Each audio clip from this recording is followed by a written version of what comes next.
Operation devil hunt পরিচালনা করে শিল্পাঞ্চল আশুলিয়ায় বিদেশি পিস্তল, গুলি ও ম্যাগাজিন সহ ৫ জনকে গ্রেফতার করেছে পুলিশ।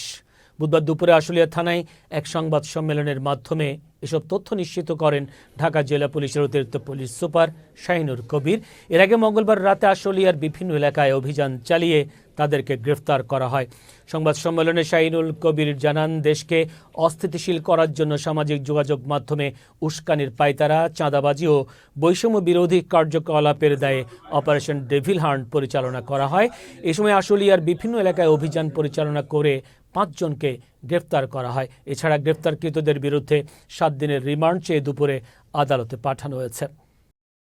এই চক্রটা বিভিন্নভাবে দেশের অরাজকতা, বিভিন্ন জায়গায় হাঙ্গামা করা, চাঁদাবাজি করা, এছাড়া গোলাগুলি করার মতো ঘটনা ঘটছে। তো তার অংশ হিসেবে অপারেশন ডেভিল হান্ট শুরু হয়েছে, আপনারা জানেন। সেই অপারেশন ডেভিল হান্টের অংশ হিসেবে আমরা গত ২৪ ঘন্টায় আশুলিয়া থানা থেকে ৫ জনকে গ্রেপ্তার করেছি। এই ৫ জনের গ্রেপ্তার যারা করা হয়েছে তারা এই এলাকায় চাঁদাবাজি থেকে শুরু করে সব ধরনের অপরাধ, বিশেষ করে বৈষম্য বিরোধী যে আন্দোলন হয়েছিল সেই সময়েও তারা বিভিন্ন রকমের অপকর্ম করেছিল।